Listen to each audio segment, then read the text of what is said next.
Welcome to the mirror universe.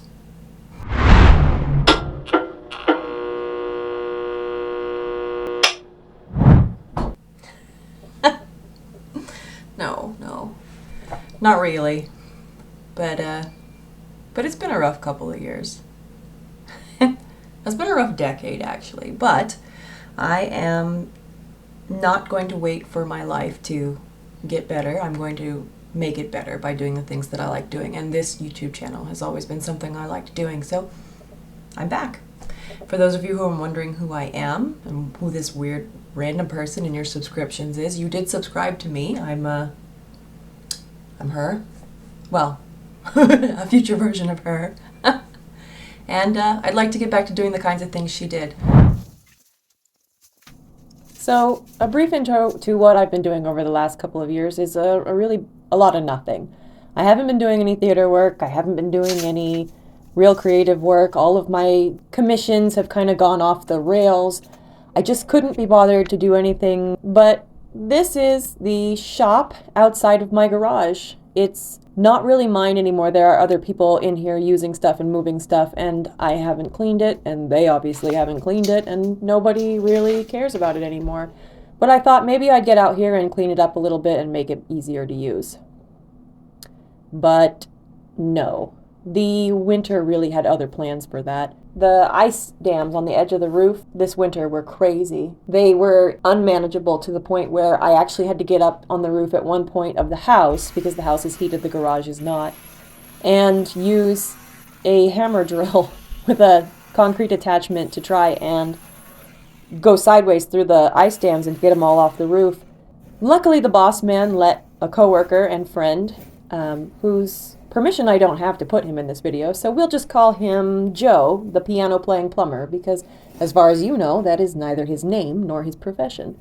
He came over during work hours, and the two of us tackled the garage roof. I did get up there and help him. After we got all of that down on the ground, it became very apparent that I wasn't going to be able to get into the garage anymore, let alone finish cleaning and working in the shop. I decided to jump right back into the maker life by going back to something that made me really happy to begin with, was one of those sketchbook easels. I decided to make two, one out of red oak and one out of, I think, poplar. You'll see at the end of this video that I worked on both of them, but I really only finished the poplar one. And working on my dining room table, which is a very nice, matched to the wall trims table with a pretty good veneer on the top. And I will be honest, working in my personal space that was my house and not a workshop, it made me very anxious. Everything I did was super dumb, really. I didn't feel comfortable doing anything because I really felt like I was going to mess up my home. And on the other side was, I couldn't find any tools.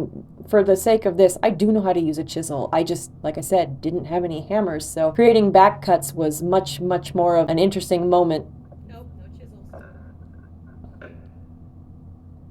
Then when I went looking for clamps, all I could find were these 2 4-foot-long furniture clamps, which are great for 4-foot-long furniture, but maybe not for a 3-inch distance between the bottom of the table and the top of the table. I did find a hammer, the hatchet here, and again, the hatchet just added to all of the ways I felt nervous and anxious using tools in my house, because that's not where I'm supposed to use tools. Have you ever watched that video of that guy who makes a chair on his bed and he ruins the bedspread and gets the great stuff foam everywhere? That video makes me super anxious for the same reason that this entire project kept making me anxious, was I was messing up my personal space, my moderately clean home. So at this point I decided that I couldn't get by without a hammer. The hatchet just wasn't cutting it. So I took a 2x3 and I chopped a piece off the end with the only saw I could find, which was the dovetail saw. And then I decided to cut a piece off of a painting stick so that I could have a handle. And then the problem became, how do I put this handle in here without a tool to cut a hole?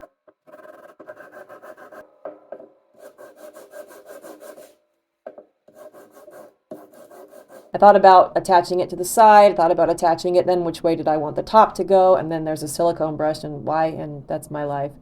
So, I know this is dumb. Let's face it, you're not coming here for a tutorial. You're coming here to watch me drive the struggle bus, and that's what this video is all about. Crashing the struggle bus so that I can get off, please. The Dremel was a dumb idea, and I knew it was a dumb idea when I was doing it, mostly because I thought I was going to hurt myself. But really, it was a dumb idea because it did slip at one point, and I dremeled my veneered table, which was the end of me working in the house. But I did go to work, and I did finish my tiny hammer. Then, of course, Joe, the piano-playing plumber, said that it looked like Thor's hammer, so I'm thinking win-win, I guess.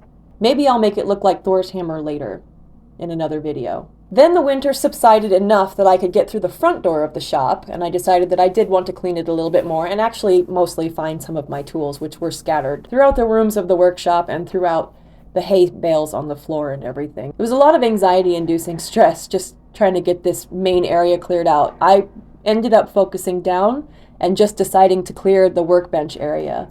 I brought one of my art stools out from inside the house, which was a nice white leather covered rotating drafting stool, and that was the same problem with using the tools in the house, was using the house furniture outside made me anxious again. I'm having such a problem with anxiety over this project. But I will tell you, it is nice to get the chisels out again. It is nice to get the tools going. It could be relaxing if I had a better situation with which to do it. I got upset by the fact that I couldn't get the drill to line up in this oak. I ended up using the drill with the tiny Thor hammer to make dents, and that made things a little easier.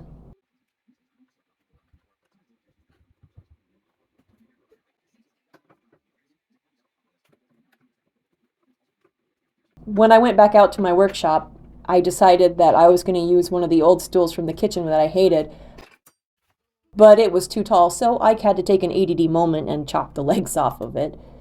That's kind of how this whole project is going, very ADD moment. With the chair chopped lower, I was able to sit comfortably at the workbench.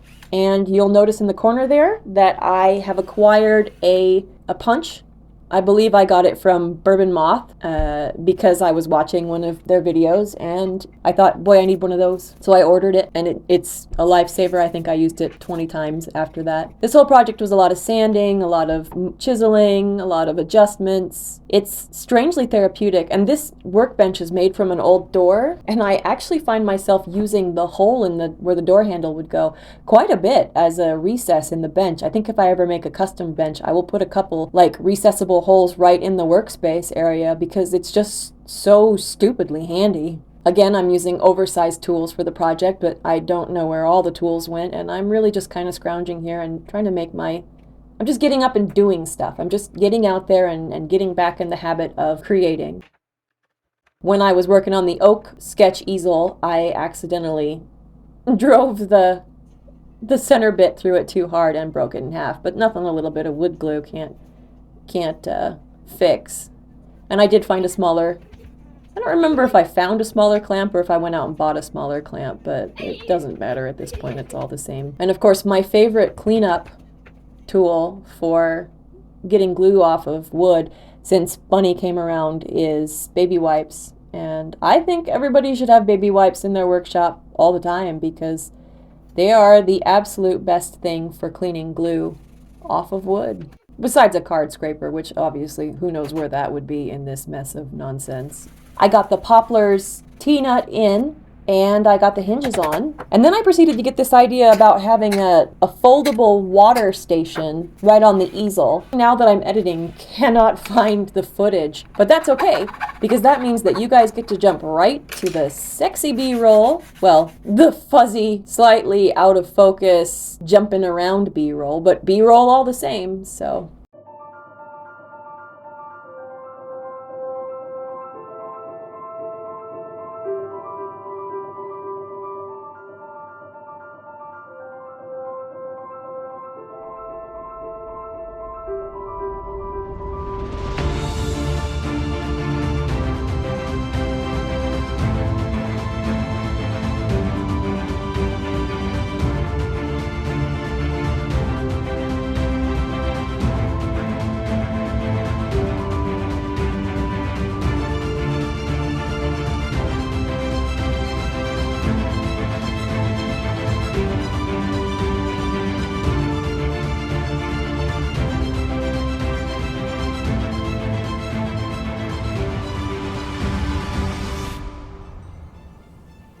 So now I guess what I need from you guys is I need your input. What does Canary House do? What would you like to see? What originally made you subscribe to this channel? Because I would like to give you what you need, and I would like this to be a much more interactive thing than it ever was before. I will answer questions, I will take suggestions, and a lot of the videos that I plan in the future will probably be things that you guys suggested or adjustments that you suggested to things. I also have these two that I made. You just saw this one in the end of the video there. And once I figure out how to brand it with Canary House on it, I think I'm going to give it away to one lucky subscriber. So I haven't figured out quite how to do that yet, but that is my intention with this one that I made beforehand. Then we have the one that's made of red oak that right now is just a blank canvas. It's really just a very, very simple red oak sketchbook easel. And I've got some ideas of things I could do to it, but I'd really like to hear what you think I should do to it. What crazy, functional-ish kind of thing can I do to this that will make an interesting video? Because I'm game. Let's do it. And thank you for having been subscribed all this time, even though I have not done a darn thing with this channel in years. It's gonna change.